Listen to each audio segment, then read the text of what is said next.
WWL Louisiana News at 5 starts now. Good evening, everyone. I'm Katie Moore. And I'm Sharice Gibson. Thanks for joining us on WWL Plus for our special Winter Storm Aftermath Road to Reopening. Yeah, today we did see lots of sunshine and a bit of a warm up, and that really has helped crews get more roadways cleared and open to vehicle traffic once again, including Interstate 10. Amelia Strahan was there when the highway opened back up around 3:30 this afternoon. Joining us now live with the latest. Amelia, we see it's rolling like usual. Yeah, so DOTD opened the interstate back up in sections, so it wasn't the rush of traffic we were expecting. But as you can see, the 5 o'clock traffic is back in full swing now. Now, according to DOTD, this was a first for them, using snow plows to clear the interstate. So it was a big project, but they said they worked with the New Orleans Police Department and Louisiana State Police to clear the ice, and it took them several days. They said they had crews working through the night to get these roadways open, and we snagged some drivers on the way in. Here's what they had to say. I just got on it and it's great, it's clear, and I think they did the right thing in delaying it a little bit and opening it. How are you feeling about the interstate reopening? I'm excited. It took me a long time to get. I went out to Metairie earlier today. It took me like over an hour.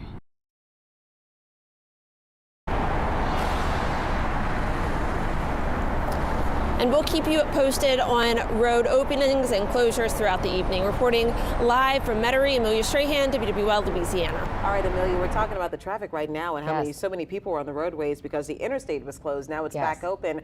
All right, going from bank to bank. That was slow, as we were just talking about, going for most of the day. It was kind of a nightmare this morning on the Crescent City Connection after it reopened with one lane in each direction, causing major gridlock out there as commuters tried to approach the bridge. And Paul Murphy joining us now on the West Bank, where conditions on the bridge and the approaches to the bridge appear to finally be moving. Paul? Well, absolutely. The traffic is certainly easing up here in Gretna after both the West Bank Expressway and East Bank I-10 reopened. Those highways reopening late this afternoon. As you can see, traffic is actually flowing again. About an hour or so ago, it was gridlock here on the lower expressway. And so what you see right now is actually an accomplishment in itself. And this road had been gridlocked throughout the day. Take a look at the DOTD traffic camera on the CCC. All of the lanes of traffic on the bridge are now open. It is still bumper to bumper with the amount of vehicles trying to cross the bridge from the West Bank to the East Bank tonight, but that should ease up in a little bit as well. And it took more than an hour for me to cross the CCC a little bit earlier today as I went from our studios to the French Quarter. West Bankers actually had it much worse. The elevated West Bank Expressway was closed for most of the day.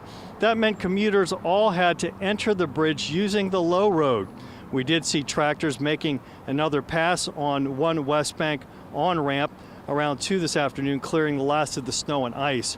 Feeder roads such as Stumped Boulevard and Terry Parkway were also tied up for miles. We talked with one commuter who told us she had been sitting in traffic for hours trying to get on the bridge. Just being as patient as I can, just, waiting for this, for everybody to get through, and, just not moving at all, just sitting here every 10 minutes, and then you go a little bit and sit and just wait, How long have you been sitting in traffic here? 3 hours. 3 hours since, about 8:30. And I come from Marrero. Yeah. So I'm guessing you're late for work. Oh, absolutely. They know all about it. Yes, sir.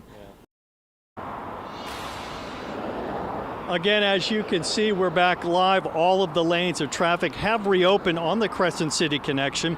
The holdup in fully reopening the CC, we're told, was not because of a problem on the bridge. We are told they had to wait until I-10 reopened on the East Bank, so the bridge traffic going westbound had a place to go. Otherwise, they'd all be getting off at the same exit ramp, and that would have been a pretty untenable situation, as you can imagine. Again, traffic really easing up a lot compared to around noon today here in Gretna. That's the situation in Gretna. Paul Murphy, WWL, Louisiana.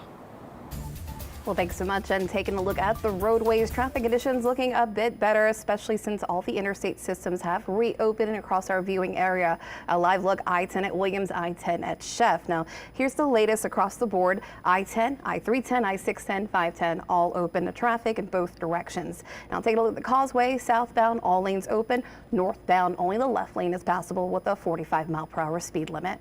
And if you're taking I-55, both lanes open between Ponchatoula and LaPlace, not seeing any problems there. Now, a live look at the Crescent City connection. Only one lane was passable for a few hours. Now, all lanes have reopened to traffic. Delays are looking a lot better on the West Bank Expressway. And taking a look at the expressway, Pontchartrain Expressway, West Bank Expressway open in both directions. And your Mississippi River bridges also all open across the board. The only roadway that still closes the Earhart Expressway. Not of your other highways, of course, remain open, including Airline. And we saw some heavy delays across Airline.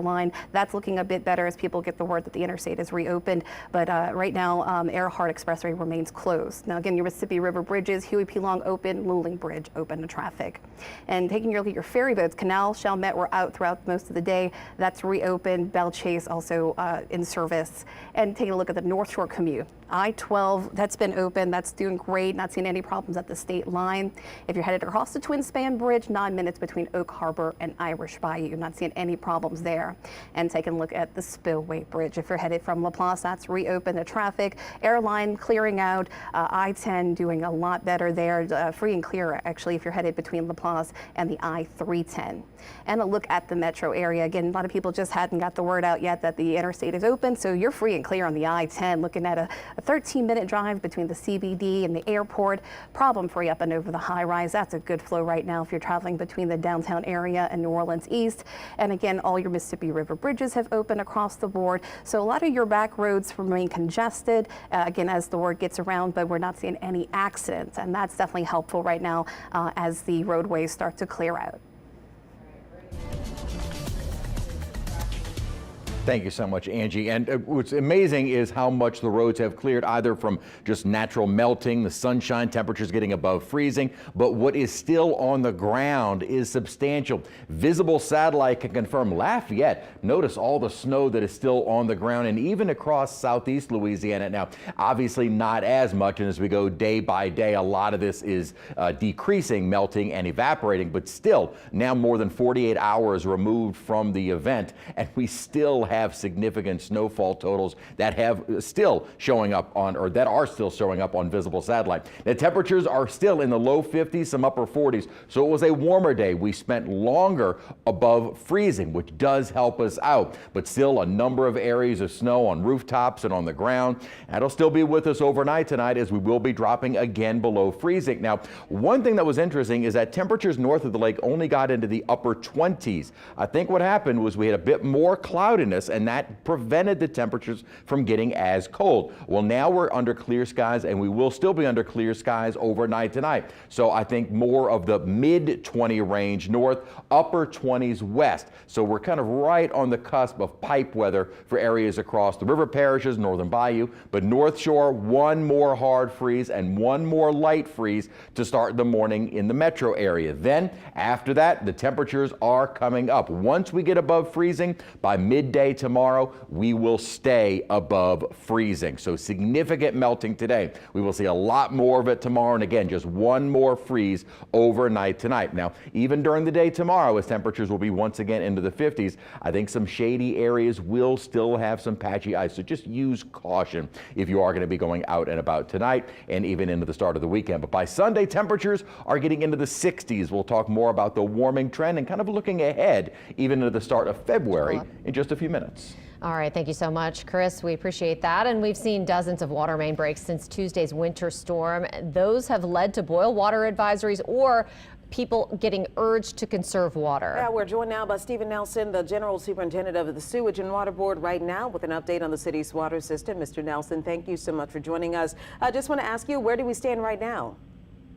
Yeah, so things are continuing to stabilize as our crews have been out. They've repaired numerous breaks across the city, so that's really helping. And also our customers are doing a great job of, if you have a leak at your home, shutting that service off.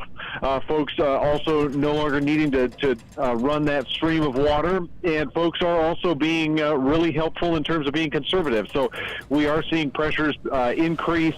And expect that to continue here over the weekend. We'll have crews working through the night and through the weekend, probably working on breaks related to this through the early part of next week. Now, yesterday when we spoke with you, you said it was about 20 breaks. What is that number up to at this point?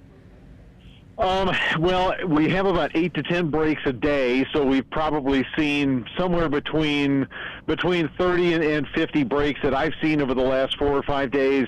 Crews are getting out to address those, as well as leaks on smaller services and meters. We've had a lot of those. I don't have specific numbers on the smaller breaks, but the sum total of those can have an effect too. So getting out and addressing those is going to help us as well. Any idea how that compares to previous freezes? I mean, we haven't had snow like this ever, but we certainly have seen our pipes freeze significantly before. Yeah, I think the last really big freeze we had was in 2018, and if I recall correctly, there were multiple days of really, really cold weather. Yep. I think that the system we've had a couple of improvements that have really helped our system as a whole. The 2 big water towers have been put in service since then, and I think a lot of customers have actually replaced their services and the plumbing in their homes with PEX. It's a polyethylene type plumbing that is a lot more resistant to bursting when it freezes. So I think those things have helped a lot. Well, a quick question for you. I know that there were some water issues, a boil water cautionary advisory that was in the Venetian Isle and New Orleans East in certain areas. Were those ever lifted? Those have not been lifted yet. We expect results on that probably around midday tomorrow. Okay, that's good news for those residents in those areas. Anything else you guys are concerned about as we start to, return to normal after this emergency? Yeah, nothing that's an emergent concern. We're not out of the woods quite yet. Like we were talking about, there's a lot of breaks that are still out there. I saw a couple more in my drive around today, and actually heard a service leaking on a home in the block that my family and I live on. So would continue to ask folks to report those leaks as they see them. If you have a leak in the plumbing on your home, turn it off.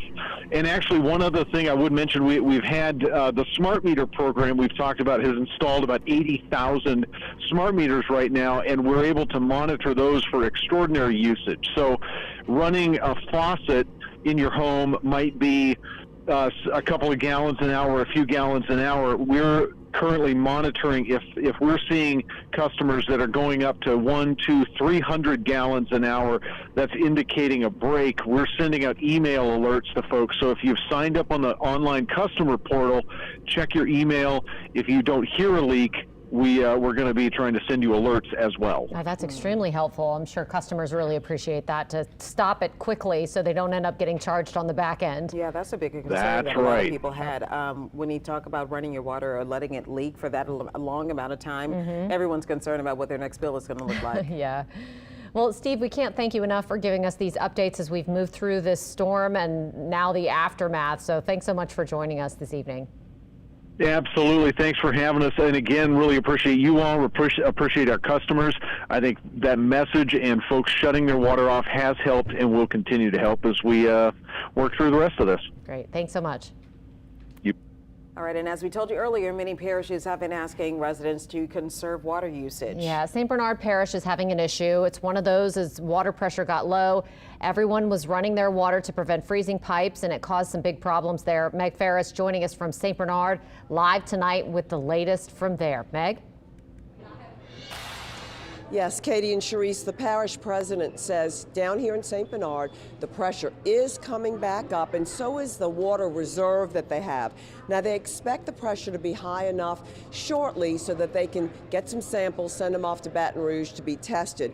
And the plan is, once that testing comes back, they can lift the boil water advisory now in effect, and they're hoping that will be by Sunday Monday is the latest. Now, here at Rocky and Carlos Restaurant, there were fewer diners than on a normal Friday at lunch, and the restaurant is using plastic utensils and plates to conserve on dishwashing water. They're also using bottled water and getting to the restaurant at 4 a.m. to boil water and cook food before the heavy water usage time of day. Now, some of the diners here say they have come up with creative ways to answer nature's call at home. I had a lot of ice cubes in my freezer, and I put them all in the toilet, and I let them melt, and it's a good flusher for the toilet. It flushes real good.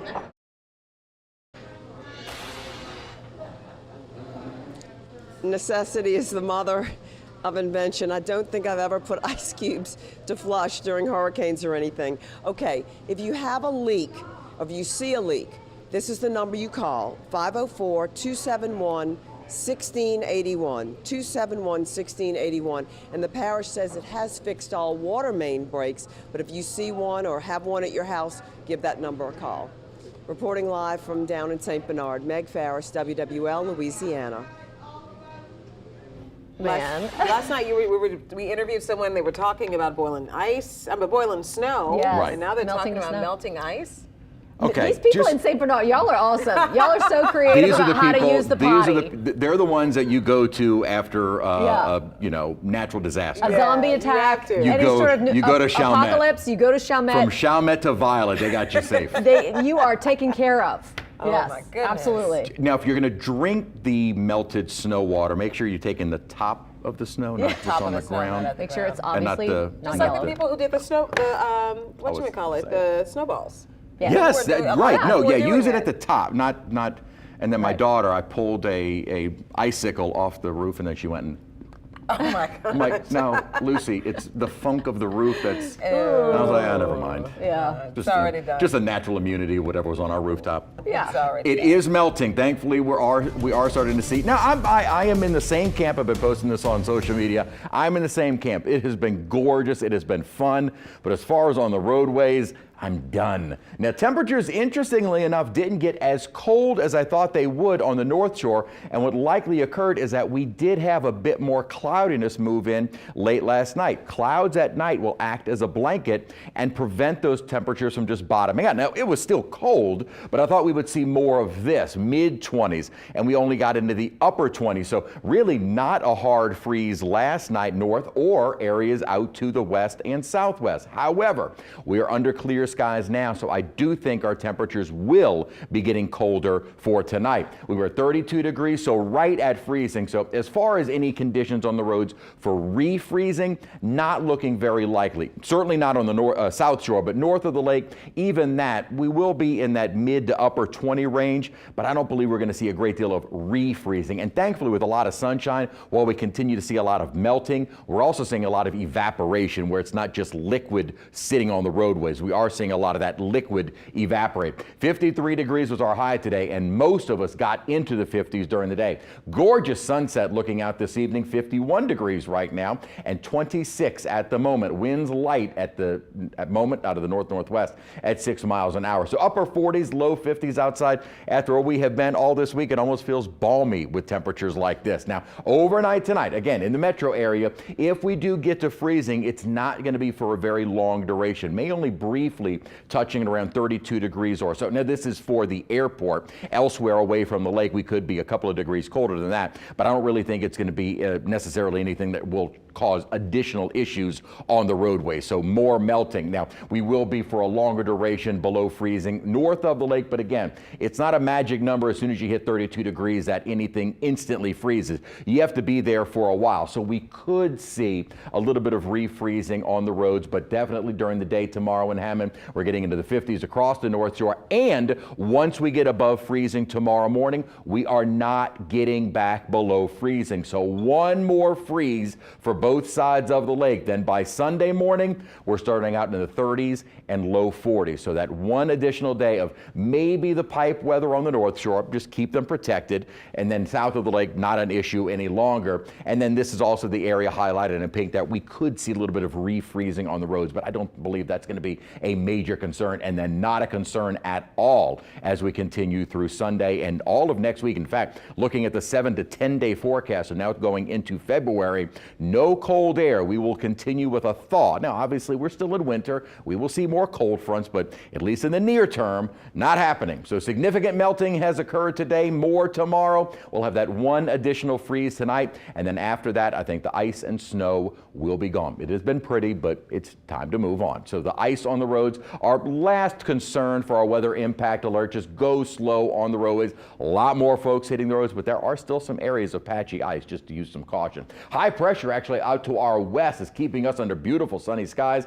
and we will remain under clear skies tonight, but again, that will likely lead us to get a little bit colder. Then as we head into the day on Saturday, we finally start to pick up more of an easterly and then southwest or southeasterly wind. That starts bringing back the warmer and slightly more humid air from the Gulf. That'll start bringing in some cloudiness on Sunday, and a weak front starts to approach us late Sunday and into Monday. Not going to do anything for our temperatures. This is not an Arctic polar air mass by any means. As a matter of fact, our temperature is not going to do anything. All that front will likely do going into the day on Monday is bring in a chance for some scattered showers and maybe an isolated thunderstorm or two. This deep upper trough that is pushing across the country right now really just reinforced the cold air that we have in place at the moment, not bringing back colder air, and the upper pattern is changing. So that polar vortex that brought in that polar Arctic Siberian air, it is now lifting to the north. And good news, if you just kind of want to break for a little while, is that going through next week, while we do see another polar vortex come out of the North Pole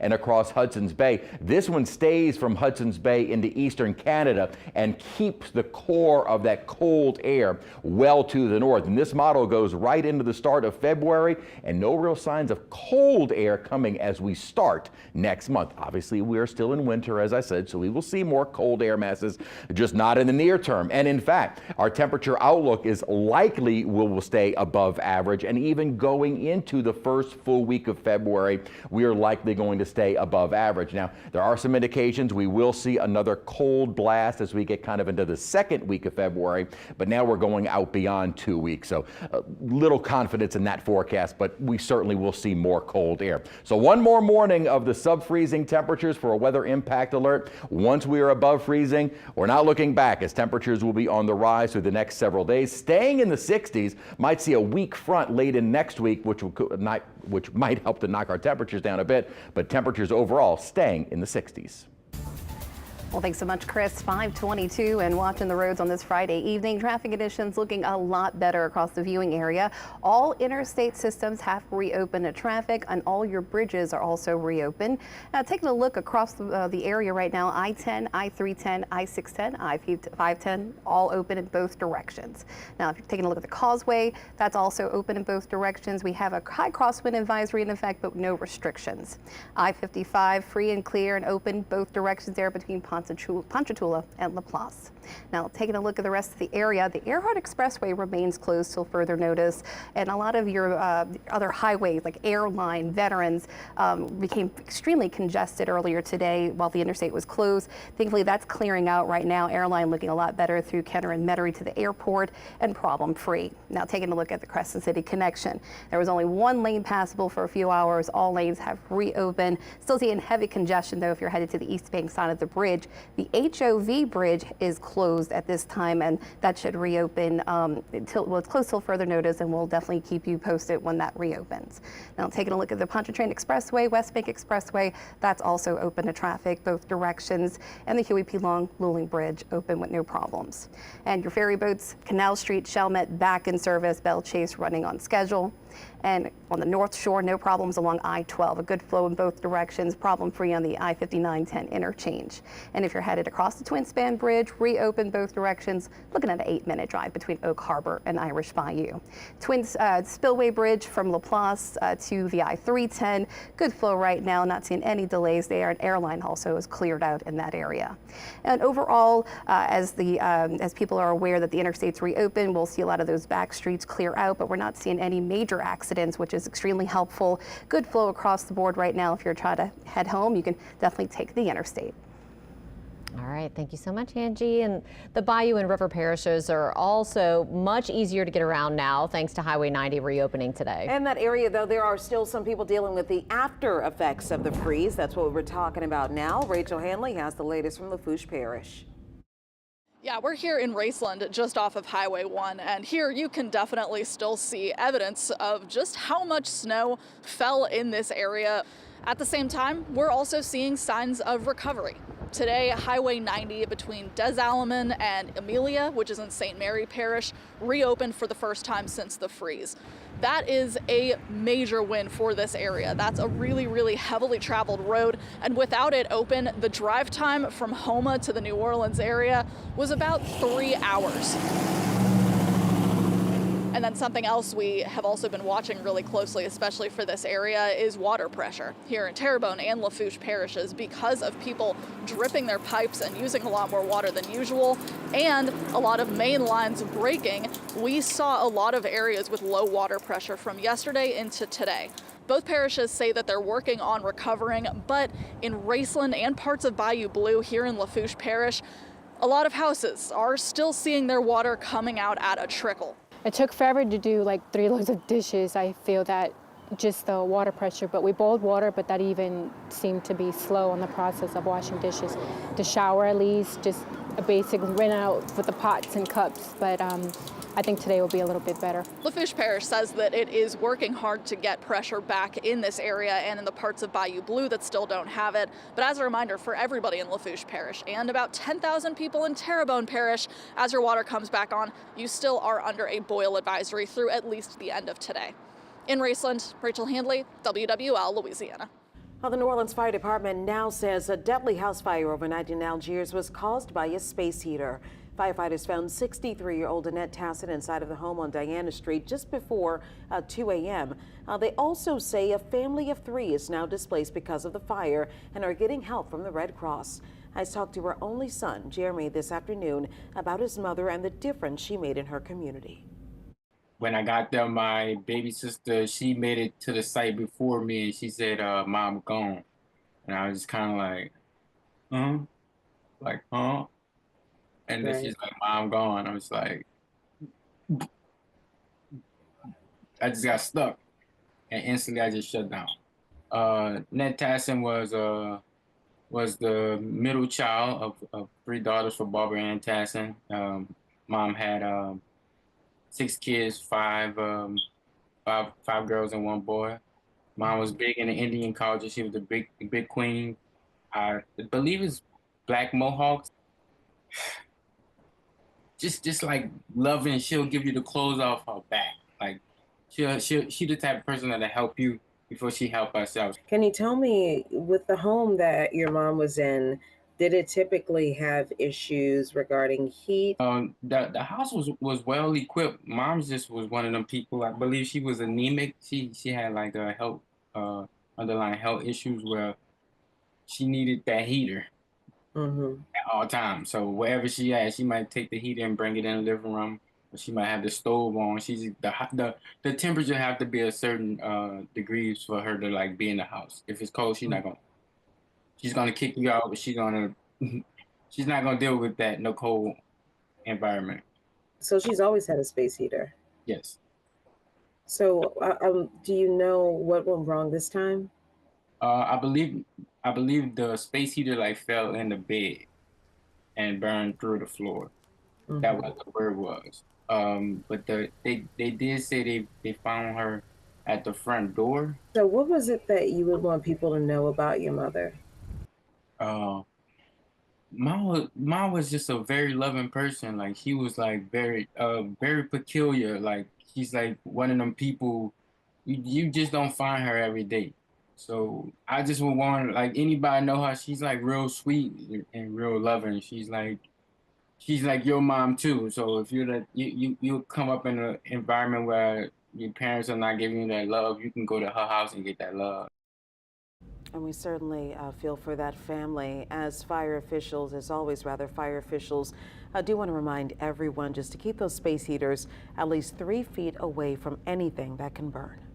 We have been getting a lot of questions from our viewers about this emergency. Yeah, Devin Bartolotta has been looking into them, joining us now in studio with some of those answers. Hey, Devin, what's going on? Yeah, hey, Katie and Sharice. We're answering some questions we're getting from people online. A lot of people have been asking about road openings and if it's safe to go out. You did get a traffic report just a bit ago, and we're happy to report now that most things are open. Other people have asked us about boil advisories. There are still many of them in effect, and just about everyone in our viewing area is being asked to conserve water. So that means not running your dishwasher or washing clothes right now. That's to help keep water pressure up for everyone. Here's a list, although you will have to check online to see if your home is specifically impacted. And we do have this in more detail on our website.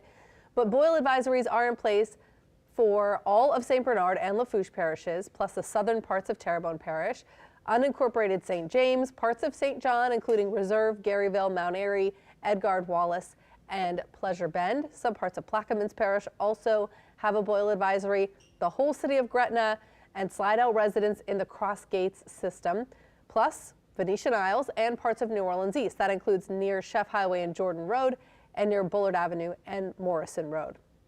If you're wondering what the holdup is on all this, things are still thawing, of course, but also roads have been a challenge in making sure that water is safe to drink. The Plaquemines Parish government posted this afternoon that because of road closures, Plaquemines and the city of Gretna could not get their water samples to the lab by car. They had to have a helicopter from the Jefferson Parish Sheriff's Office fly them out. They're now waiting for results on those samples. Another question that we're getting is actually about plants and what to do if they have been zapped by the freeze. It is safe to uncover them now, and some sunshine will do them some good, but don't prune them yet. The LSU Ag Center says it could take several weeks to really know what was permanently damaged by the freeze or what could grow back. Because this was a pretty deep freeze, you might even have damage to plants that are normally okay during Louisiana winters. So don't cut your plants all the way to the ground just yet. They might grow back, and even if they are ugly now, what is left will protect them if we do get more cold weather. The Ag Center also has some things to say about crawfish and what the snow day meant for the 2025 boil season. We will address that when we check in next, and of course any other questions that you send us online. And we are back with more of our special WWL Louisiana News at 5 right after this. Have you ever felt like someone in power was hiding something? A lie, a bribe, abuse of their power? I'm WWL Chief Investigative Reporter David Hammer, and I don't just report the stories, I uncover the truth. I was born and raised in Louisiana, and you fall in love with so much of what's unique about this community. So when it comes to the work that I do, I started to dig a little bit deeper. That's why we did Death of a Neighborhood, Survival of a Culture, and Follow the Line. What motivates me to love and fight for it is making sure that no one is erased. My name is Sharice Gibson. I love Louisiana, and I'll fight for it. My love for Louisiana influences the work that I do every single day because I love this community too. I'm invested in the outcomes of what happens in our community every day. And because this community matters to me, I know how much it matters to everybody else. Southeast Louisiana is a place where you come for the food, the music, and the culture, and you stay for the people. And it's such a wonderful thing to be a part of. My name is Devin Bartolotta. I love Louisiana, and I fight for it. I largely grew up in Slidell, so this is really the place that's been my home ever since. One of the biggest ways that I've been able to make an impact in Louisiana is by doing investigative work. The stories that I did about Jack Strain, the St. Tammany Sheriff, and through Down the Drain. People have had solutions given to them because we did those stories. I absolutely love the people of Louisiana. Every story that I tell is about them. My name is Katie Moore. I love Louisiana and I fight for it. I care deeply about people and their families. If we're talking about severe weather, tropical systems coming in, what can they expect? Really what motivates me is knowing people are safe and they know exactly what to do when the weather strikes. WWL weather only on WWL Louisiana. Welcome back to our special WWL Plus Winter Storm Aftermath broadcast. We're excited to announce that some roads are reopening, and we've started to see a lot more roads reopen after Tuesday's historic snowstorm. We're joined now by Daniel Gitlin with DOTD right now with an update. Thank you so much for joining us. Tell us, where do we stand right now? It seems like every time I look at my email, it goes up saying that another portion of the roadways have reopened. Yeah, we're looking really good right now. Fortunately, we were able to get the major interstates open late this afternoon. We had so many crews on the ground, so you had, it was like dominoes falling, one group here, one group here. It's really cool to see that right now. I think the only road that we have closed from the weather is Earhart Expressway. We are going to start working on that tomorrow. It had some snow and ice. We expect that to be open probably tomorrow, if not Sunday. Oh, that sounds great. That is fantastic news. What other areas are your biggest sticking points at this point? That's a really good question. I think, just looking back and sort of going through and making sure that everything is in the right shape, in good shape, monitoring everything, making sure we don't need to do any repairs. But as far as that, I mean, we feel completely finished with this as far as, the storm you're talking about, calling it the aftermath right now. And certainly when we started seeing those cars coming through on I-10 and 55 and going across the twin span on the cameras, certainly there was just unbelievable relief. It's very emotional to see that and all the people involved, and we just feel great. We're glad that everybody here in New Orleans can get back on the roads and get back to their lives. Everybody's been trying to get back on the roads, and you're seeing way more and more people. Every camera that we switch to, the roadways are getting busy. Were there any problem spots that gave you a little bit more trouble than others? Yeah, I think it's hard to anticipate what it is. And we have so many dips and hills over in New Orleans on I-10 as you go through. I've lived here my whole life, and I've never even thought about that Carrollton overpass or going underneath the railroad tracks and, how that would react in a storm like this. And so, you treat it, and then you come back out, and all of a sudden there's ice again. And you just can't open the interstate if there's sections of ice. So today it was just everybody, all hands on deck. Everybody was out trying to get everything done. So I would say that, you can anticipate it for next time, but I'm not thinking we're going to get 10 inches of snow anytime soon, but at least we know it, and we know how to get it done, and who knows? Yeah. Any damage to the infrastructure? Have you guys found anything from the freeze thaw? No, I mean, there was some stuff that needed to be repaired in Lafayette that they're working on, but I mean, everybody listened and stayed off the roads. We had such few minimal accidents. The state police and local police, NOPD, did such an amazing job making sure everything was, controlled, and that sort of led to everything being okay, which is great. I mean, we didn't want any problems on their infrastructure right now with the Super Bowl coming up. That would have been really tricky. We're doing all this work to get ready for it. So we were just, I don't know if we were lucky or just good or a little bit of both, but I think we ended up coming out pretty well. Any idea how much this will end up costing the state at the end of the day? I don't think it cost us. I think that's part of what's great about this is that, we used our own resources. We got help from Arkansas, obviously, but we had all those materials on hand, and we were creative. We used machinery that I don't think was meant to be used for snow plowing, but we were very, and that helped. We didn't have to go out and contract anything. We had, men and women on the street and on the roads doing it, and they're just very passionate about it, and we just got through it. And that's one of the great things about it, I think, is that we were able to use our own resources to get to the finish line. I know that there's going to be a conversation at the end of all of this in regards to what do we do in situations like this. This was unprecedented, and unfortunately, we get hit with a lot of unprecedented things, and so you never know when this will happen again, if it could happen again. Are you having those conversations, or are those meetings set up right now to figure out how we can respond to this quickly and in a way that we did this time around? No one was hurt, no one was injured, and no infrastructure was damaged. I just think it goes back to how resilient we are as a community. You get 10 inches of snow. We're just used to handling it. So I don't think it matters I don't think it really matters what it is. If it's a snowstorm or if aliens land, I mean, I think we're just going to be ready. We're kind of used to it. We get together, and it all comes down, good communication. Nobody's pointing any fingers.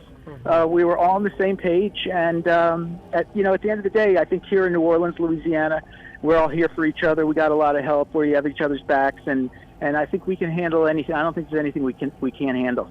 Yeah, I hope your lips to God's ears tonight on that one. All right, well, thanks so much for giving us your updates as we've moved throughout this event, and we appreciate you being with us tonight. All right, well, thanks for the coverage, and thanks for everything. Thank you. Now, if I understood him correctly, we are ready for another snow or if aliens land. Yes. We're ready for that too. You heard that. Good. Dragons. Just want to put that out. I don't know about dragons. Dragon, that's a whole different story. I'm ready Aliens, for the dragon. yes. Dragons, still on the fence. 40s and 50s would helped us out again. Lots of sunshine, temperatures well above freezing for a long period of time. But even that wasn't enough to clear all of it. Now, we're under mostly sunny skies as the sun goes down, so we're not going to see a great deal more melting through the rest of the night. And temperatures, again, not going to see much refreezing. That is not as much of a concern. Maybe a little bit more north of the lake, especially on elevated roads. But even that, it's not as though as soon as you hit 32, it magically starts freezing, and probably not going to be an issue south of the lake, as we're only going to be right at freezing at the coldest and not for very long, maybe a couple of hours at freezing or just below freezing on the south shore. And even areas west, while we are in the upper 20s, not necessarily a hard freeze. So pipes, maybe run that stream of water one more night, but then the good news is we will be warming up. Once we get above freezing mid-morning tomorrow, Saturday, we don't get back below freezing. We'll get into the 50s again during the day Saturday, and then going into Sunday morning,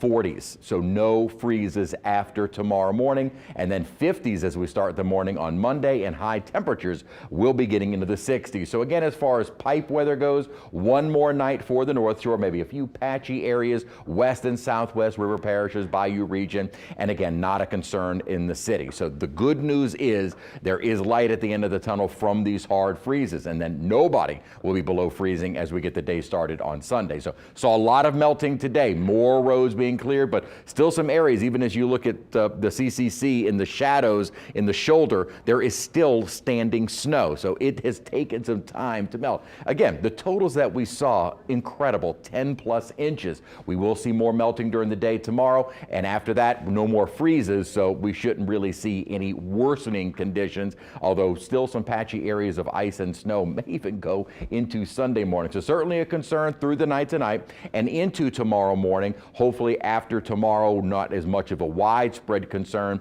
but I would still think, just based on the totals that we have seen and some of the snow accumulation, still a number of our roads may still have some patchy areas even going into Sunday. So we'll keep one more day of a weather impact alert just because of the hard freeze on the North Shore, otherwise light freeze south. No freezes as we start the day on Sunday, highs in the mid-60s, and we stay in the 60s through next week.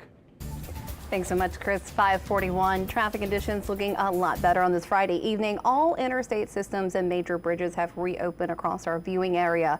A live look I-10 at the Pontchartrain Expressway. So here's the latest across the board. I-10, I-310, I-610, I-510, all open to traffic both directions. Now taking a look at the causeway, both open, both northbound and southbound, but there is a high crosswind advisory in effect right now, but no restrictions. And we're not seeing any problems across the span. Same if you're traveling on I-55. I-55 reopened both directions between Ponchatoula and La Plaza, and not seeing any delays or problems. Now the Earhart Expressway remains closed. A lot of your other highways like Airline, Veterans Boulevard became extremely congested early today. That's clearing out nicely, especially since people are aware that the interstate has reopened. And a live look at the Crescent City connection. Looking a lot better there. We only had one lane passable for a few hours. All lanes are now open, and you're doing better if you're headed to the East Bank side of the bridge. HOV lane remains closed till further notice. And take a look at the expressway. Pontchartrain Expressway, West Bank Expressway open to traffic. No problems there. Your Mississippi River bridges, Huey P. Long, Luling Bridge, both open with no delays or problems. Canal Street, Chalmette Ferry back in service. Belle Chase running on schedule. Now if you're headed in from the North Shore, a live look at the Twin Span. Good flow there. You're open both directions with no problems. 8 minutes between Oak Harbor and Irish Bayou. I-12, I-55 5910 interchange, free and clear in both directions there. And if you're traveling from LaPlace, across the Spillway Bridge, good flow at posted speed. You're open in both directions, and airline was congested for several hours. That's clearing out nicely. And taking a look across the rest of the metro, as people are aware that the interstate's open, they'll probably take that home, and hopefully, they can take that as a better route or their normal route. And all of the back streets again are clearing out, but fortunately, no accidents or problems to get in your way, and conditions just looking a lot better across the board. All right, thank you so much, Angie. For the first time in 3 days, the main arteries into the East Bank, they're all back open. Yeah, it's good news tonight. It includes all interstates in both directions, and Amelia Strahan was there when the DOTD lifted the barriers on I-10. So, Amelia, were drivers ready to be back on the road? Absolutely. So DOTD, they opened the interstate in sections, so it wasn't the flood of cars we were expecting. But as you can see, 5 o'clock traffic is back in full swing now. I'm going to step aside so you guys can get a better look. And you can see it's really picking up, moving towards the city. When we first got here, the traffic moving towards Jefferson Parish was a lot thicker. We're near Metairie Road, just for a reference point. And you probably can see there's not a patch of snow left on the interstate. And that's because law enforcement agencies have been working night and day to get these roadways cleared. According to DOTD, using snow plows to clear the interstates was a first for them. And clearing the roads wasn't an easy process. They say they've been working with Louisiana State Police and New Orleans Police Department to clear the ice for several days now. Scott Boyle with DOTD says they had crews working through the night to get these roadways open, but they weren't going to do it until it was safe. At least one driver here on I-10 says he's glad they waited. I just got on it for the first time. Everything looks clear, and I think they made the right choice in delaying it a while to make sure it was safe. A lot of man hours. We've been working hard. There was a lot of snow on those roads, so we're just trying to get them safe and ready to go. The Earhart Expressway is still closed, but DOTD says that should be back open by tomorrow. Reporting live from Metairie, Amelia Strahan, wwl Louisiana. All right, Amelia, thank you so much. Going from bank to bank, it was really slow going for most of the day. Yeah, this morning, the Crescent City Connection reopened one lane in each direction, causing major gridlock as commuters approach the bridge.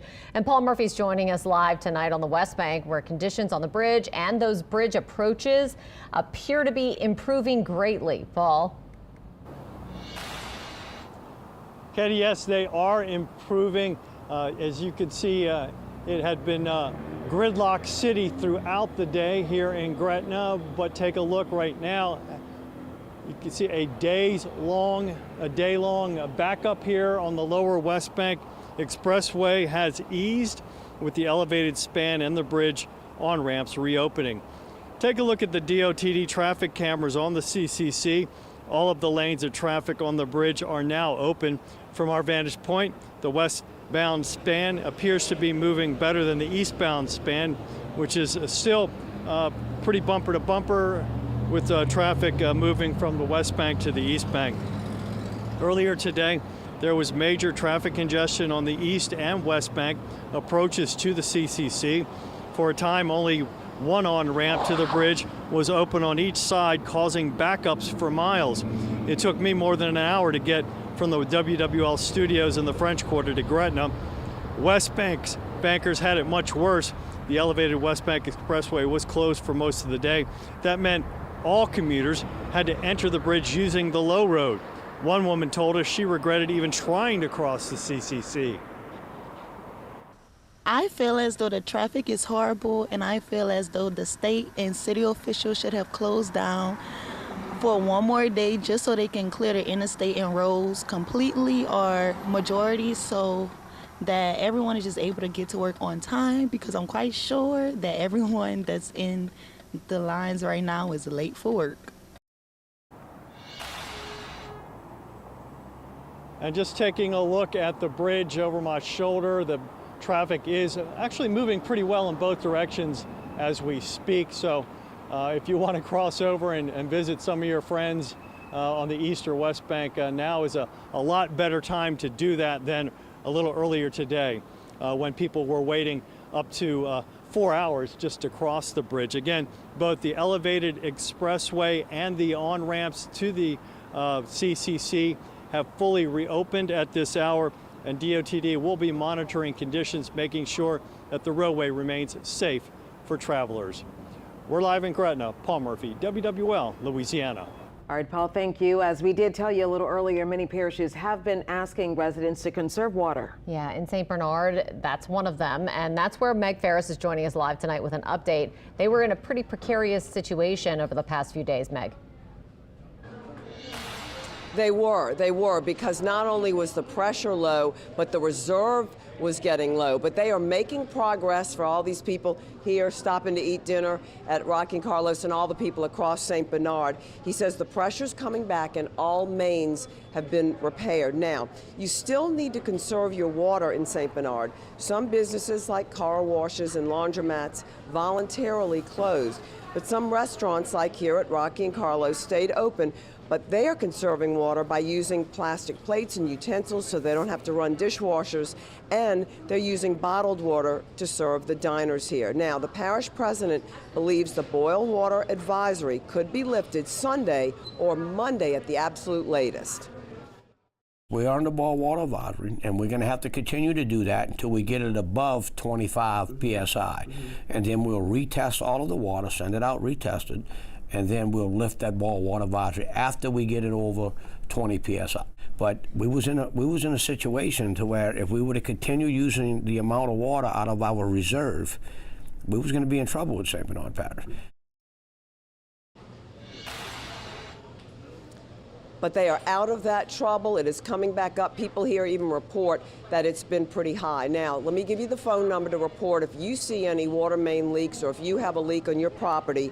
It's 504-271-1681, 271-1681. Reporting live from St. Bernard Parish, Meg Ferris, WWL, Louisiana. Oh, I know people are going to be extremely relieved to hear that they are on the mend. Thanks so much, Meg.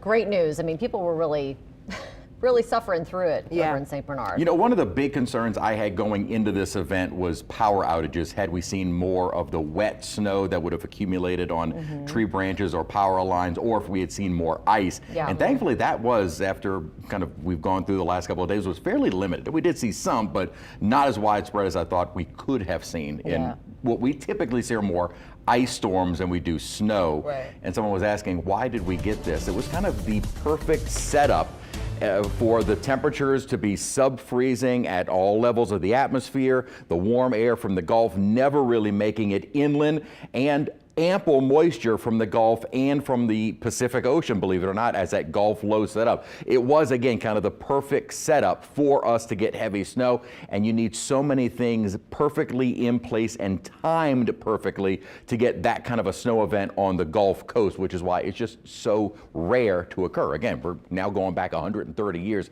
to have had a more significant snow like we saw today, which again is amazing is the number of times we have had snows in the last several generations were all a trace, half inch, usually less than an inch of snow, and those are ones that are memorable to us. This one was approaching a foot of snow. Now we're starting to see kind of that funky snow off on the sides of the roads and when you're ready for it to clear. We had a lot more melting during the day today as temperatures were able to get into the low 50s across the board. Plenty of sunshine now, but as the sun goes down, the melting will begin to slow. But I don't think we're going to see a dramatic amount of refreezing on the roads. That doesn't look to be as much of a concern, especially south of Lake. I don't think we're going to really see any refreezing. 51 degrees, our current reading. Dew point still low with humidity value at only 38%. If your lips and hands are cracking, that's why. 50s and upper 40s at the moment, and they will be dropping further. But in the metro area, probably right at or just below freezing for only a couple of hours. Now, away from the city, we will likely get a couple of degrees colder, but upper 20s would be about as cold as we would get. North Shore will be more mid-20s and then for a longer duration. So it could be in a few areas north of the lake that we had the chance to see some of that refreeze, but North Shore didn't see as much snow as we saw on the South Shore. Now, as we start the morning tomorrow, another hard freeze north. We're going to be right on the cusp west and southwest, so River Parish's northern bayou. I don't think you really need to worry about the pipes tonight west, certainly not in the metro area, more so north of the lake for one more night, because after we get above freezing tomorrow, Saturday mid-morning, we don't get back below freezing. We'll be in the mid-50s and then 40s as we get the morning started on Sunday. So the pipe weather, one more occurrence north of the lake, and then we are done. And we will stay on the milder to warm side as we go through next week. So we'll keep the weather impact alert up through tomorrow morning, only because we are expecting another hard freeze, and there are still areas of patchy ice on the roads. I know driving in some of the more shaded streets, kind of making my way into the French Quarter, there is still that sludge or slushy ice, snow, water mix on some of the roads, and if you hit that at a high speed, you will spin out or at least kind of lose control briefly. So just use caution on the roads going through tomorrow, and maybe even still some patchy areas Sunday morning. Again, amazing, we are now 48 hours removed from the snow, and it is still significant on the ground. So just use some caution as we go through the weekend. High pressure is allowing for more sunshine as we continue through the day tomorrow. And then as we head towards Sunday, that high starts to shift a little bit more toward the east. That starts bringing back an onshore wind. So that will really speed up our warming trend, as well as bringing back some of that Gulf moisture. So it'll start to feel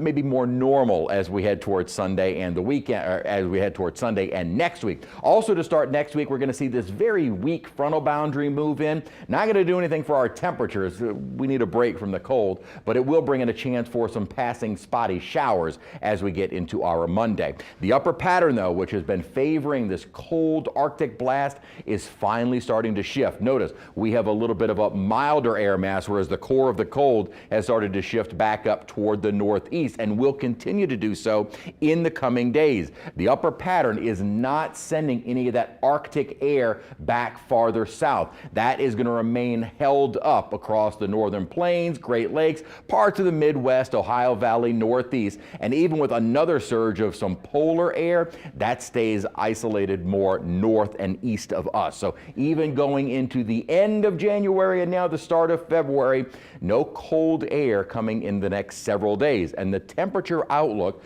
through the next 10 days is high likelihood that we will remain above normal, and even the 8 to 14 days. So for the next 2 weeks, going into the first week of February, we will likely stay above normal. Now, there are indications that we will start to see another cool down after the 7th. So more cold air inside. Again, this is kind of just the start of winter, and more cold air coming, but at least we're going to get a nice break here for a while. Another light freeze on the South Shore, North Shore, a hard freeze, 50s for a high, then we stay above freezing, and it'll be mild. Shorts are coming back next week.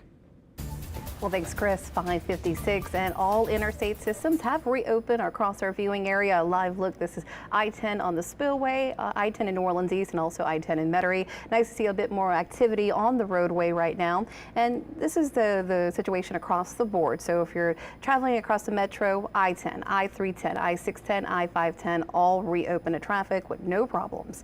Now on the causeway, that's reopened both directions. We have no restrictions, but a high crosswind advisory is in effect. So definitely drive with caution. Now, I-55 open both directions there between Ponchatoula and LaPlace. Earhart Expressway remains closed till further notice. Right now, a lot of your other highways like Airline, Veterans, clearing out. We had heavy congestion throughout the day, but looking a lot better. Now, live look at the Crescent City connection. You're doing great across the span. All lanes have reopened. Only one lane was passable earlier, and those delays have cleared out to the East Bank. HOV lane remains closed, and on the upper and lower level West Bank Expressway, that's reopened. Not seeing any problems there, as well as the Pontchartrain Expressway, Business 90. Huey P. Long, Luling Bridge open. All your Mississippi River bridges have reopened across the board. Canal Ferry, Chalmette Ferry was out throughout the day. That's reopened and in service. And Belle Chase Ferry is running on schedule. And a live look at the Twin Span Bridge. Good flow right now as we see a beautiful sunset. 8 minutes between Oak Harbor and Irish Bayou with no problems. And across the board, clearing out on those back roads. Thankfully, we're not seeing any major slowdowns or accidents. All right, thanks so much, Angie. And you know, it's so great to see that all of this stuff is back open and people are able to just get on the interstate and go. All right, you're watching the WWL Plus special Winter Storm Aftermath Road to Reopening. We'll have more live reports on water systems across southeast Louisiana and roadway conditions after the break, so stay right there.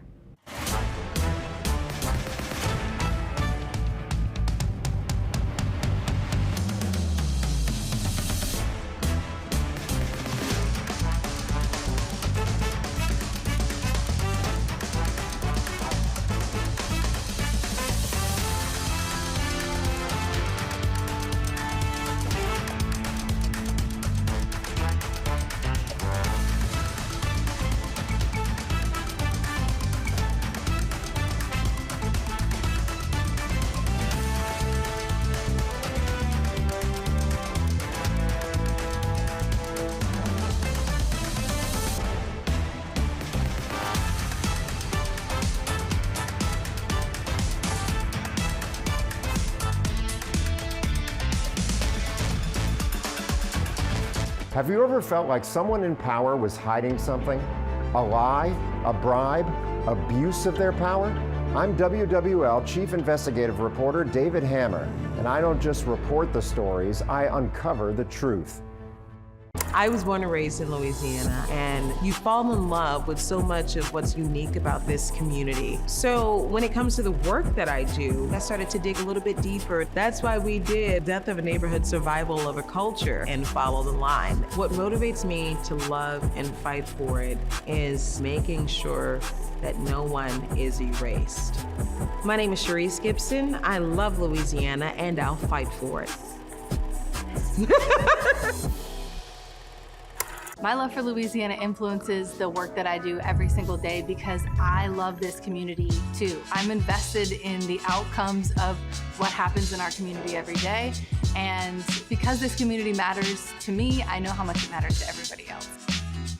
Southeast Louisiana is a place where you come for the food, the music, and the culture, and you stay for the people. And it's such a wonderful thing to be a part of. My name is Devin Bartolotta. I love Louisiana, and I fight for it.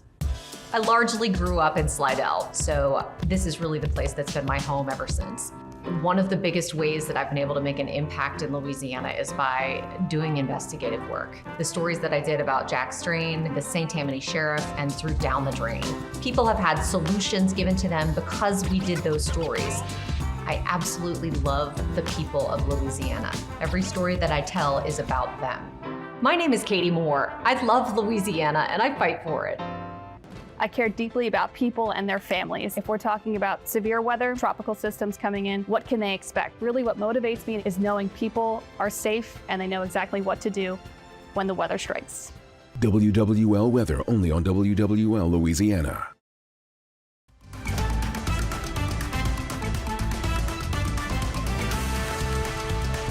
WWL Louisiana News at 6 starts now. The city making a gradual return to normal after this week's historic snowfall. All major roadways that were once covered by ice have since reopened. Thank you so much for joining us, everyone. I'm Sharice Gibson. And I'm Katie Moore. Let's begin with a check of the roadways now. Angie Burley is live in our traffic center with an update. And thanks so much for being with us, Angie. It looks like things are getting almost to the smooth sailing point. Absolutely, yeah. And it's nice to see a little bit more activity, especially on the now open interstate. A live look, this is I-10 on the Spillway, I-10 Chef, and I-10 in Metairie.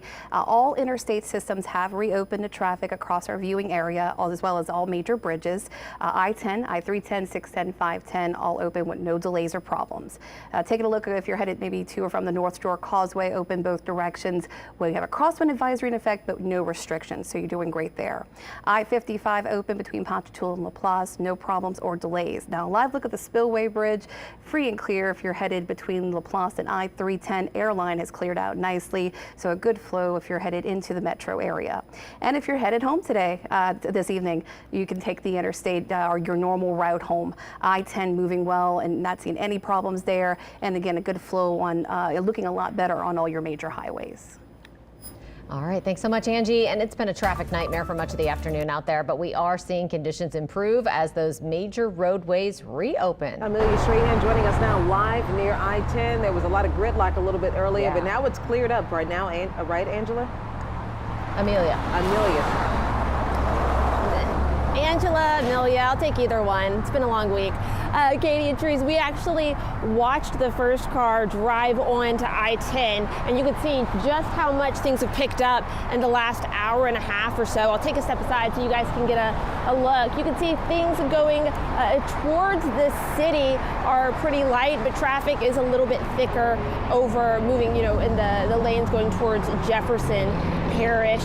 We're near Metairie Road, just to kind of give you guys an idea of where we're standing right now. And you might notice that there's not a snowflake on the road. And that's because law enforcement agencies have been working night and day to get these roadways clear. According to DOTD, using snowplows to clear the interstates was a first for them. And clearing the roads wasn't an easy process. They say they've been working with Louisiana State Police and New Orleans Police Department to help clear the ice for several days now. We snagged some drivers on the way in, and here's what they had to say about the roads reopening. I just got on it, and it's great. It's clear, and I think they did the right thing in delaying it a little bit and opening it. How are you feeling about the interstate reopening? I'm excited. It took me a long time to get. I went out to Metairie earlier today. It took me like over an hour. And speaking of driver reactions, I actually just got a text from my in-laws. So they're coming through Jackson, so they actually came down I-55. They got on it right after it opened. They said it was such an easy drive. We are so glad the road was open. So thank you to DOTD and everyone that got the streets open. And Mr. and Mrs. Duckworth, welcome to New Orleans. Reporting live from I-10 in Metairie, Amelia Strahan, WWL, Louisiana. Amelia, I just want to say I was mixing your name and Angie's name together, and I created a new reporter, so I'm so sorry, Amelia. She definitely knows your name. I'll answer at anything. Okay, thanks, Amelia. All right, it was gridlock all day, but tonight traffic again, we just saw it there flowing all over the Crescent City connection and the approaches leading up to the bridge. Yeah, it sure was a mess earlier today, but Paul Murphy's joining us in Gretna with an update on that. Paul, much better situation out there right now. Kate, Cherise, really what a difference a couple of hours make here in terms of traffic. Take a look at the lower West Bank Expressway. It is wide open at this hour. That certainly was not the case earlier today when it was taking some commuters several hours just to reach the Crescent City connection. Taking a look at the DOTD CCC camera, you can see all lanes of traffic on the bridge have reopened and they're flowing well at this hour. The bridge was down to one lane in each direction for most of the day.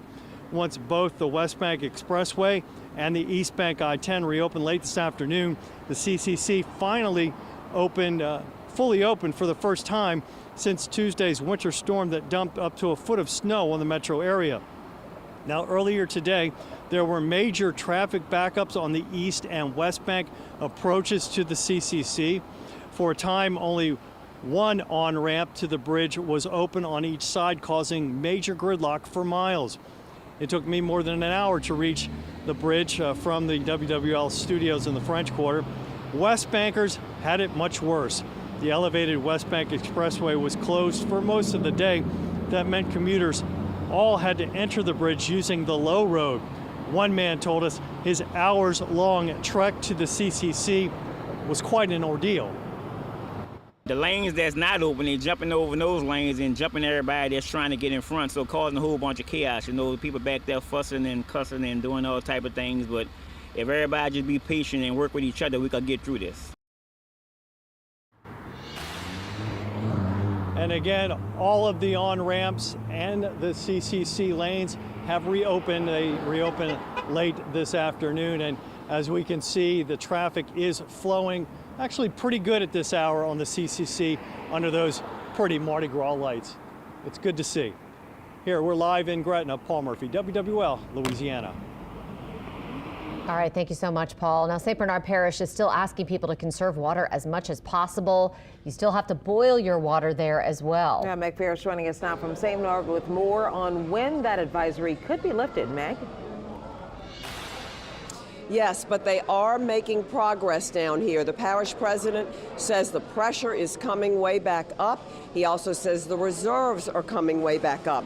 They expect to have the pressure high enough soon where they can send off samples to Baton Rouge to be tested. And then they hope that the samples will come back all right and they'll be able to lift that boil water advisory by Sunday and Monday at the absolute latest. Now, at Rocky and Carlo's restaurant here, there were fewer diners than normal on a Friday at lunchtime, and the restaurant is using plastic utensils and plates to conserve on dishwashing water. They also are using bottled water for people to drink and getting to the restaurant at 4 a.m. to boil water and cook the food before that heavy water usage time of day. Now, some of the diners here we talked to say they've come up with creative ways to answer nature's call at home.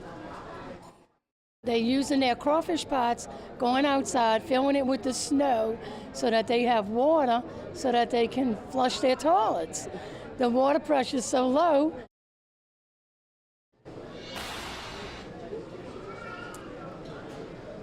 And also, they say they want you to report any leaks that you have, and that number to call is 504-271-1681, 271-1681. Reporting live from St. Bernard, Meg Farris, WWL, Louisiana. All right, Meg, thank you. Officials in Jefferson Parish, they're also asking residents to conserve water. Yeah, it's been something that's been going on for a few days now. And joining us live via Zoom tonight with an update is Sydney Basley, the director of the Jefferson Parish Water Department. Sydney, thanks so much for being with us. Good evening. How you doing? We're doing well. Apparently you're doing well too. We haven't had a boil water advisory yet in Jefferson Parish. How close are we to that, and are we out of the woods yet? We're out of the woods. As of this evening, after reviewing all of the data, we're in a good place. We're in a good place. Both plants are doing well, so customers can stop conserving water in Upper Jefferson. So we're doing very well in that regard. Okay, so we can take that hot shower, which I think is going to be a relief for a lot of people in Jefferson Parish. How did we do in JP with water main breaks? So we've received over 200 calls since Tuesday in relates to all type of leaks, but I would say about 46 of those were major water line breaks, and crews did very well over the last couple of days. We've taken care of all of those breaks. We still have breaks and calls coming in, and we're just staying ahead of the game, making sure those breaks are taken care of. Okay, are you just depending on calls coming in, or in New Orleans, you know, there were smart meters and they were able to kind of see where they're experiencing great loss? So we're not there yet. That's going to be in the future for us. We're actually getting ready to install our smart meters. But as of right now, we're relying on phone calls. I have crews riding the streets looking for leaks as well.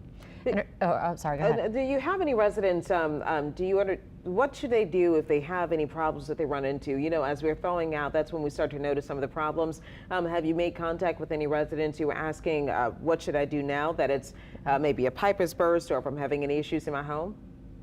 Sure, so customers should call 504-736-6060. There's an option number 5 that customers can dial, and they can relay their message to either the East Bank or the West Bank, and the call is going to come directly to us so we can get out there and investigate and make repairs if necessary. Okay, that's good stuff. That's definitely good advice. But you are thinking we are out of the woods at this point, given that we saw those high temperatures today. Definitely. We needed the water conservation over the last couple of days to help us catch up. That was just having so many breaks, we lose water so fast. But residents did well by conserving water, and we was able to catch up last night. And today was a very stable day for me to look at the numbers and for us to make that call to lift the conservation. Well, that is fantastic to hear. Thanks so much for being with us. We really appreciate it. All right, thank you very much. Okay, thank you. And watching the roads now at 6:11. Traffic conditions looking a lot better on this Friday evening. And here's the latest. So a live look, I-10 at the Pontchartrain Expressway, I-10 at Chef. All interstate systems have reopened across our viewing area. So if you want to take your normal route home, you can this evening. Right now, we're not seeing any problems on the roadways. Now, looking at the causeway, open in both directions. There is a high crosswind advisory in effect, but with no restrictions. And a live look at the Spillway Bridge. A good flow if you're headed between Laplace and the I-310. We're not seeing any delays. Airline clearing out. And taking a look at the metro area, right now you're free and clear. Just not a lot of activity on the interstate, especially people, either getting the message that it's reopened or just staying home right now. So a good flow across the metro area. Now the Earhart Expressway remains closed till further notice, and Airline and a lot of other back highways starting to clear out across the board. Taking a look at the Crescent City connection, all lanes have reopened there. Looking a lot better to the East Bank side, the HOV lane remains closed. And Pontchartrain Expressway, Business 90, West Bank Expressway, all open to traffic. All your Mississippi River bridges are also open. Luling Bridge, Huey P. Long, free and clear at this time. Canal, Chalmette, Belle Chase, all in service. Free and clear across the Twin Span right now. Good flow if you're headed in from the North Shore. And fortunately, we are problem-free across the area. All good news, more good news. We only have one more morning of a freeze, and I don't think we're going to be getting cold enough, near long enough for any refreezing issues south of the lake. And even North Shore, I think it's going to be pretty limited. We're in the 40s and still some low 50s showing up on the map right now. So temperatures are a little bit slower to start dropping, but they will as the sun is going down and we have clear skies. Now temperatures this morning were all in the generally upper 20s on the North Shore, so not even quite to the hard freeze.